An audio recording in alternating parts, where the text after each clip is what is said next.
You're listening to Bellwethers podcast with Matthews Joseph. Hey guys, thank you so much for tuning in to Bellwethers podcast. This is Matthews Joseph, and today is an auspicious day. Today is International Women's Day, the March 8th, 2021. And as we all know, that this day is celebrated around the world, which celebrates women and how they come far from fighting for equality, fighting for voting rights, and now women are emerging as a new face to the society. So today I have someone special in accordance with Women's Day as well. And she is my cousin, my relative, my big sister, Yasmin George. She's a marketing specialist from Trend Lab, and she founded the agency a few years back, and she does some amazing work in the Philly area. So yeah, Yasmin George, welcome to Bellwethers podcast. It's such a joy and an even greater honor to have you today. Thank you. Thank you for having me. It's an honor, and I love that you're doing this for Women's Day. That's great. Yes, I mean, yeah, I felt like, there's a need for, for us to address some issues. There's always a need for something, when you raise up. So like last week we had a person and she was telling that, there's always a stand and there's always an action. So you can always take a stand. But when you take the action, that's like, that's more like the verb part. That's when you make a difference. And most people today take a stand, but they don't take an action. And I don't want to be I want to be the last person who actually does take a stand and no action. So that's why we do it. And it's just amazing. When you take an action, you can make a difference, however small. It's like a ripple effect. It goes on. You only see the fruit at the end of it. So it's just amazing. And again, thank you for being here. So do you mind like telling about yourself? Just I know everything, but for the audience, it would be great. Yeah, sure. So, I've been marketing for my entire career, for 15 years, and I worked for a handful of startup companies. Actually, even before that, I went to college for IT, and I did a whole year of that. And after 1 year of class, I was like, this isn't for me. And I jumped into marketing and international business. And I don't know why, but I did. I didn't have a, necessarily a pull or calling to marketing or anything, but I did like there was a creative aspect to it. So I just went for it. I didn't really have an idea of why I did it, and what type of career I wanted. And so, but that was, I guess it was, a call for me that I didn't know. And as I went through my career, I worked for a lot of startup companies. That was majority of my career, working at startup companies with other founders and their visions and from the ground up. And so you wear a lot of hats. You learn a lot. Your learning curve is a lot more. And while I was in startups, when you're in startup companies, there's a lot of unknowns. You don't really get paid a lot because everyone is just trying to grow the company, and you go in with risk thinking that, okay, if it works out, you're gonna do really well. But that also puts you not on the playing field of your peers that you were growing up. They're a lot further ahead, and financially, or just it seems like it. But it just taught me so much more. So one of the lessons I was learning is that, it's okay to take your time and to learn and to slow down. And what ended up happening is it like kind of catapulted me into a new level of leadership, entrepreneurship, running things, running marketing departments, whether it's established companies, and even my own eventually. And so, anyway, it's a journey. And when you learn to appreciate the journey and to be able to look back, like there is a reason for everything, and not just look at where you're currently at and allow yourself to keep moving, it it works. It works when you allow it to. And so, yeah, to your point, you have to take action on things. You can't be thinking about a lot of stuff. And a lot of times, in my career, I was thinking so much what I want to do, who did I want to be, and opportunity just presented itself, and I took it because it was in front of me, and not knowing what the outcome would be, but then I allowed myself to grow from it. And yeah, so that's where I am today, because of it. So if you want me to jump into why I started my business, I can for sure. But that's pretty much how it all started. Before we go into that, I would love to go into that, but what you just said about opportunity, I think that's very, very important. And I've heard this quote that the opportunity of a lifetime must be seized within the lifetime of the opportunity. So when you see an Yeah. opportunity, I mean, it is going to be it's going to be a lifetime opportunity. It's going to be amazing. But if you don't seize it within the lifetime, I mean, this happens, like, people who are stockbrokers who actually make this mistake, like, people who actually start in stocks and they say, I should have invested into that company, and now that like stocks are huge, and like, it was a big blunder that I did not do it long back. So this happens, like, this is like, that's like, the opportunity, once it passes, is gonna it eventually mounts up to regret. And people, that's, I mean, and that makes people lose their happiness. Why did I do that? And if you actually look at the story of Apple, there were actually three co-founders in that. So there's like Steve Jobs, Steve Wozniak, and there was the another guy, I forgot his name, but he actually started with them, but after a while he sold the shares for like $10,000. But if you actually look, if he had not sold that, today he would be a billionaire, just because he took that one step of selling his company, not taking a risk. And I Right. mean, opportunity is actually a risk. I mean, anything you do in life is pretty much a risk, if you ask me, Absolutely. because if you can risk it, I don't think you can own it.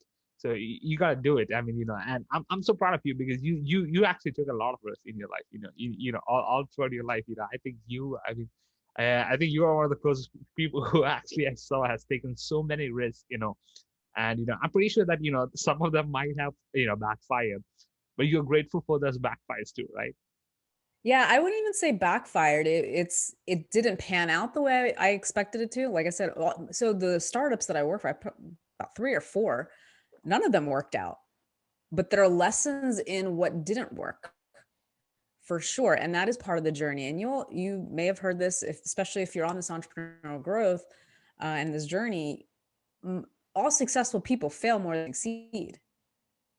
And what is it within you that you're willing to keep going and going based off of what you want. So the thing is, when risk is, like you said, everything involves a risk. So some people are risk tolerant, some people are risk averse, but if you're willing to take a risk, your job is to reduce the risk, mitigate it as much as possible. That's what all investors do. That's what you try to hedge your risk a bit. So but for me, it was really about identifying what the opportunities were, and like I said, taking the opportunity and seizing it when you can. But you have to believe in yourself. That's what it comes down to. If you don't believe in yourself, if you don't tap into your inner stillness, your intuition, whatever you want to call it. For me, it's letting go, letting God. There's whatever it is, but you have to have a belief and trust to a very deep level of who you are. And when I was working in a lot of startups, many people in my family were like, why are you doing this? Just get a job. And because they couldn't see beyond what they were like, what they've done in their life. And that's it's not necessarily their fault, it's that they just haven't seen anything different. And so when you've seen different, when I've been around so many visionaries, people that do take risks, and it was so inspiring to me that that's what I wanted to be part of that inspiration. I want to be part of changing something. And so that was what drew me and kept me going. And then yeah, it's very disheartening when you are part of, anything that doesn't work out and you take a lot of risks. But it's like I said, it's something that you learn from, and that's part of your growth. And entrepreneurship is the quickest way, for self-development and growth in a person, because you have no one to, point blame other than yourself. If you're not moving forward in your business, it's because of you. And so you have to very quickly get out of your comfort zone. And if it scares you, that means that's what you need to do.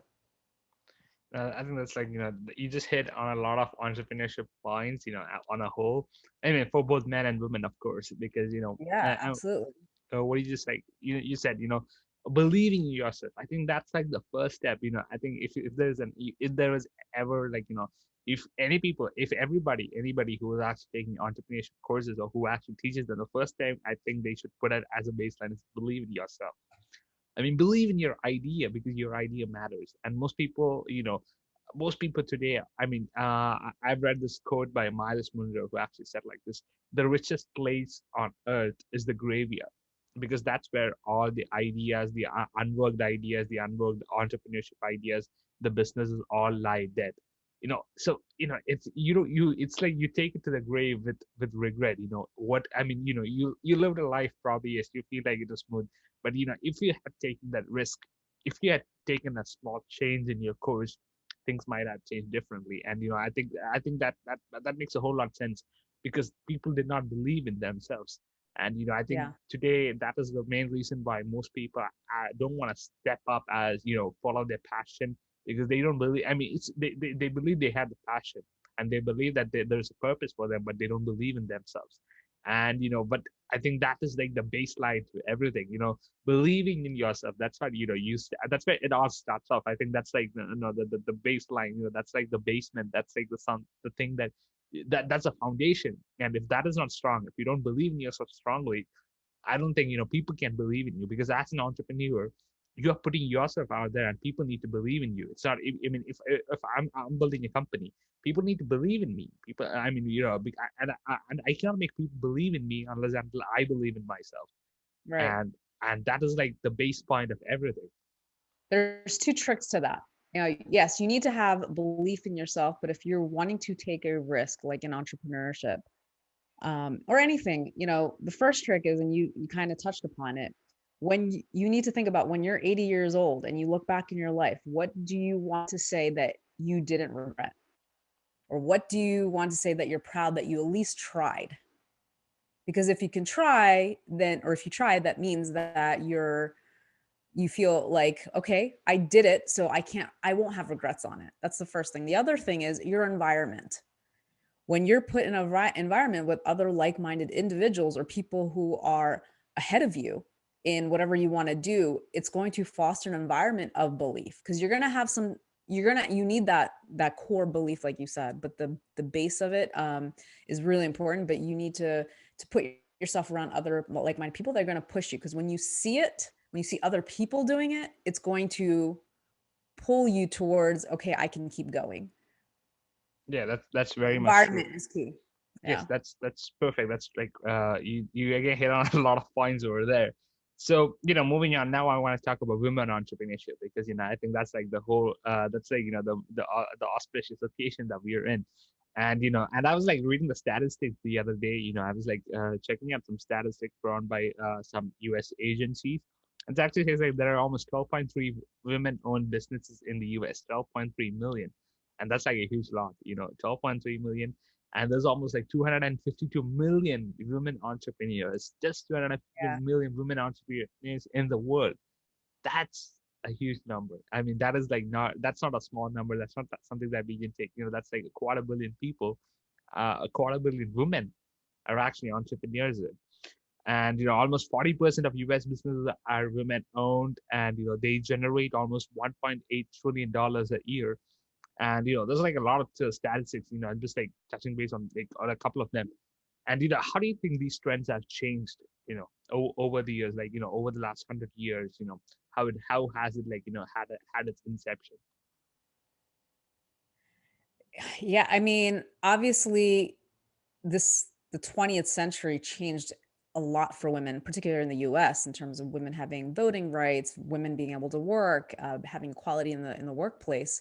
And yeah, there's still challenges for women, whether it's in the workplace. I've faced a lot of challenges being a woman, being a minority, and that those are things that should fuel you for sure as a woman to say, hey, I'm going to push forward, because again, it goes back to believing in yourself and knowing that you have worth.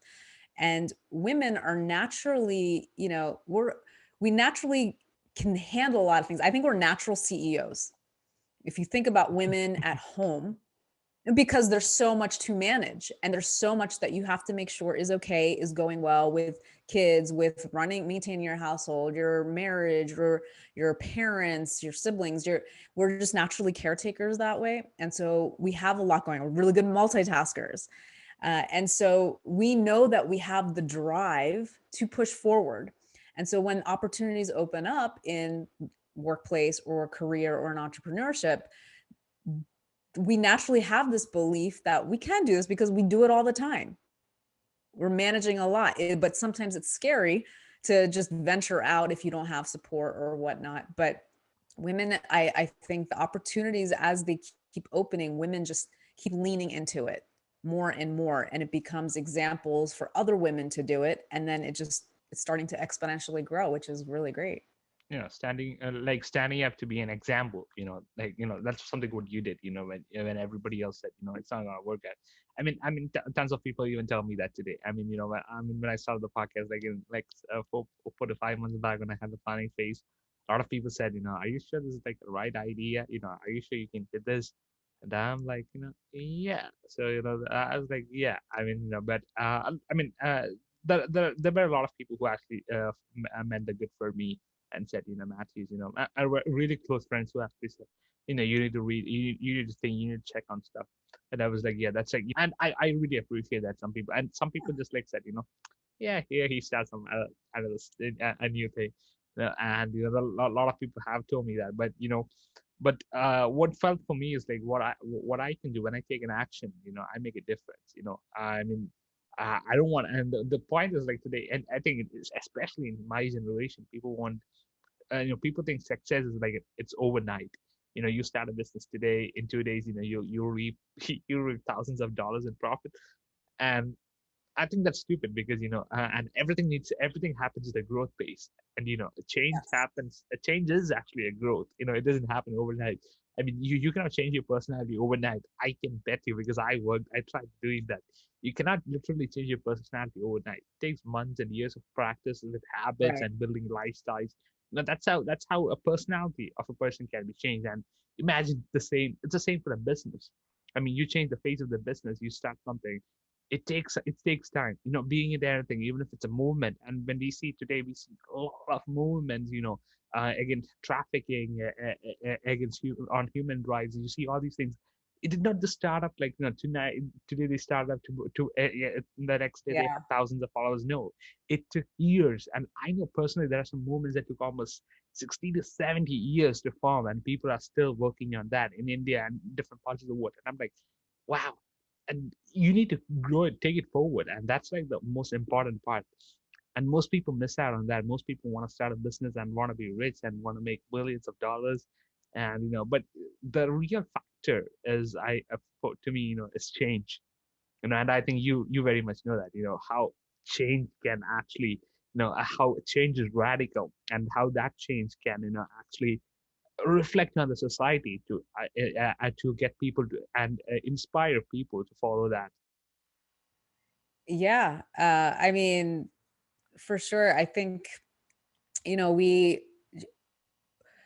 entrepreneurship for especially it is a growth phase, and there are times where you just don't feel like doing it anymore, but that is your testament to keep pushing forward and forcing yourself. All right, if I don't do this, then it's not going to work. I need to get myself out of the comfort zone. I need to push myself, and it is absolutely not success overnight. And the other thing is, a lot of people think, all right, I have an idea and I'm going to go with the idea and it's going to work out. The first part is, as soon as you have an idea, just know it's going to change. It is absolutely going to change. It's not going to be where it is because it's based off of your customers. It's based off of, how you're able to build it, how much money you have, how much resources, and nothing goes smooth. And that's part of it. Very much that's part of it. So yeah, you have to be, most people go into it, like I said, everything looks great. Everything is, oh, I'm going to be successful. Oh, I have started my own company. Oh, I have the title CEO. Really, anybody can start a company for $125. Just file the name and you could be CEO. The true CEO, the true entrepreneur is a person like that just pushes throughout, all the trials and tribulations of it. It's very humbling. And so if you have pride, if you have a strong ego, you're going to get knocked down, but you have to be willing to humble yourself and keep going forward and go with confidence that you're going to figure it out. But like you said, action is always the solution to when you're feeling stuck.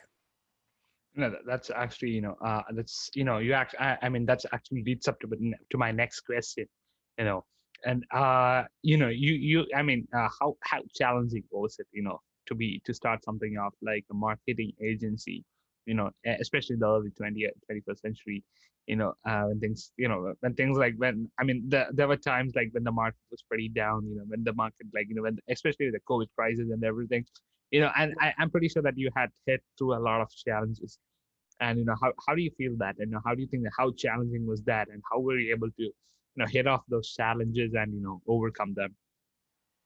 Yeah, so great question. So I started out as a marketing agency, doing Facebook and Instagram ads for small business owners because I knew small business owners didn't understand marketing and they need that to grow their business.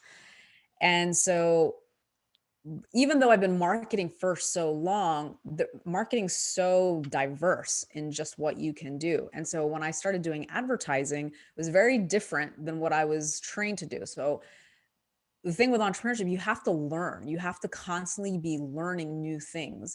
And that helped me to hone in on a craft to know, all right, here's what I know I can do. Here's what I know I can help.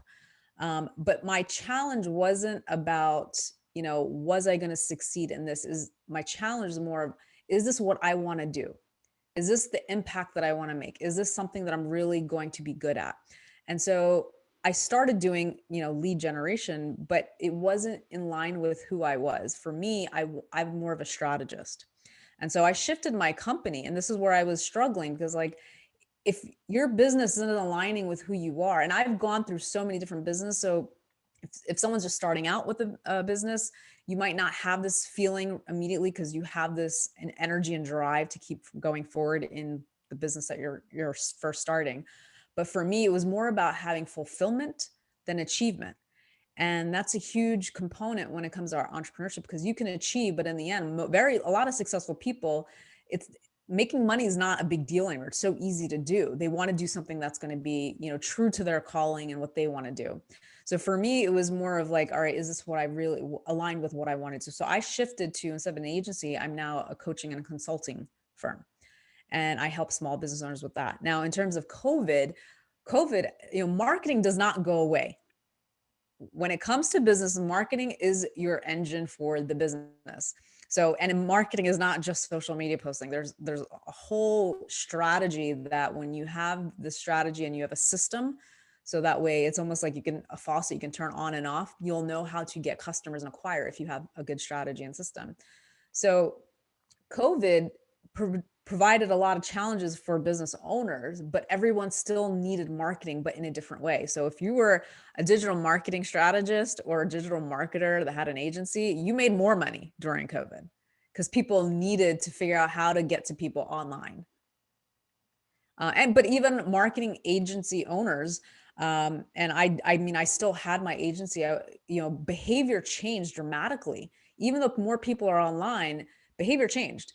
And so you have to identify what those behavior patterns are. And so there's a lot more learning that goes into it. So yeah, there were definitely challenges because you needed to uncover, what once worked no longer works.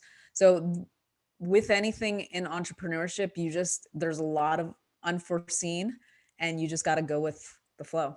So I think what you just said, like, how people actually changed a lot during COVID, and I think that's, especially in terms of marketing.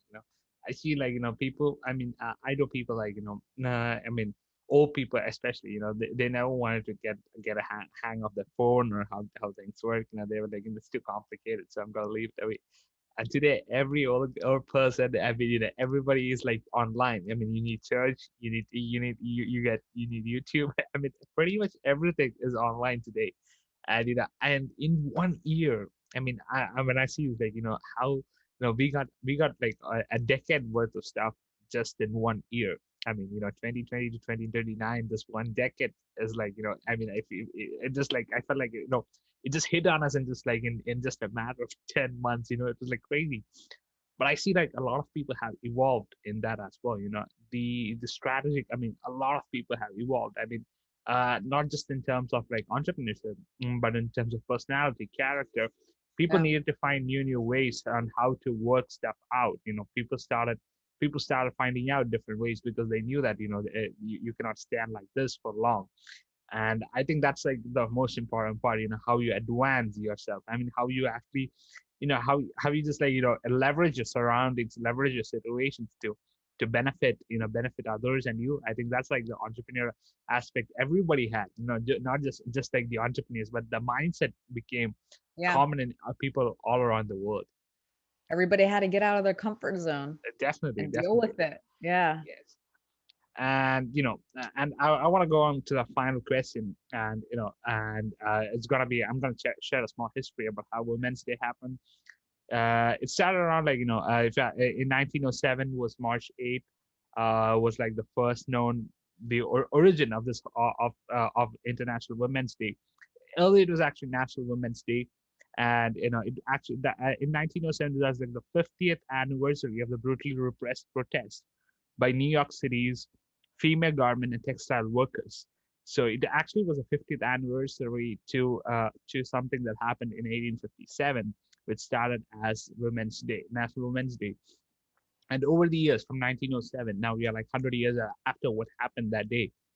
And almost all countries. Then Russia took it up, then Australia, then the Europe, then India, like all the countries, started adapting that, and made sure like and then the women voting rights came. Then there was like Rosa Parks, the activist, and there was like Ruby Sparks, that was like another activist. All these things were happening. A lot of activism came up, Yeah. and a lot of people stood up for women freedom, which is amazing. People started standing up, especially in the Asian and African regions where they were still under colonial control of different other countries, and Mhm. especially in India, if you actually see, a lot of women actually stood up and to fight against this. And let's say Sarojini Naidu, or like there's hundreds of women. I mean, if I name one person, it's actually gonna disrespect the other, because, and not just in India, but in South Africa, a lot of countries in the world.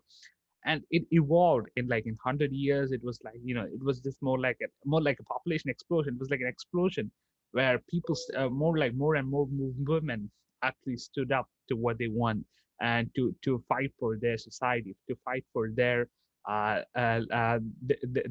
their friends, their families. And and now we are actually at the peak of it. To be honest, today we see there are a lot of people, a lot of women, and when we look at the statistics, there's a lot of difference that has come up. Now, how do you think that this difference accounts to all this? And how do you think, as women, that you actually can, you are able to take this forward as well individually? Women are very, very resilient human beings, and so I really think that women, they add so much value to diversity of thought, and that's really crucial, not just as a society, but as in the family, in friendships and work. And so when women have that voice and they see other women being able to share their voice, it gives them the almost permission, be like, oh, I can do this too, and I can add value too, and I can make my life better, I can make the life of the people around me better, I can make society better. And so that is, it's a very powerful thing, just seeing other women and other organizations just stand up for these rights. It gives it, I think it makes the world a better place for sure, when you allow yourself to have a voice. And women, like I said, they're very resilient, they're very empathetic, so they try to take into account a lot of different viewpoints, and then they share their viewpoints. And I think they also tend to lead more with their heart. Not that men don't, they absolutely do, but because again, they're naturally caregivers. This is obviously a generalization, but they are. And so I think because of that, when you can lead with the heart and use your mind and use your voice, it's a really great thing. So Yeah, I think what you meant to say is like every voice matters. every And absolutely every every voice matters for sure. But there wasn't an even playing field in the early 20th century and before, right? And so as women started to take the platform and use the platform, it just helped balance and equal out the greatness of what humans can be. And that's really what it is. It's not that one gender is better than the other, it's more of now there's a balance of it. Wow, I think that's like a lot of topics that we just hit off, entrepreneurship, women, and women's freedom, women's equality rights, and all those things. But I think that it was just amazing what you just said, every word of it. And I think that is gonna definitely empower different women around the world who actually hear this when it airs. And people would, and when they listen to this, I really feel like they're gonna feel empowered, because you really talk from their perspective. It was like a totally, I mean, and how it is. I mean, and I think it is going to inspire a lot of women, and I mean, not just women. I think it's also going to inspire a lot of men to start up, to go after their passion, and not just stick to that 9 to 5 job, and not just take their ideas, their passions to the grave, but to put it to use, and then make something out of it, make the world a better place. So again, thanks so much, Yasmin George, for Yeah, being with thanks for us. having me. It's It just was amazing, fun. yeah, you just, yeah, I mean, it's just a lot of things, I think, guys, if you guys are listening to this, thank you so much for listening, first of all. And that was Yasmin George, who actually shared some insights. If you actually listen to this one time, I want you to go back, I want you guys to go back and listen to this again. And if you guys listen to this 2 times, then I want you to go and share it to someone who actually needs to hear this, because there's a lot of insight, and there's a lot of wisdom, and there's a lot of information right down here in this 30 minutes of this podcast.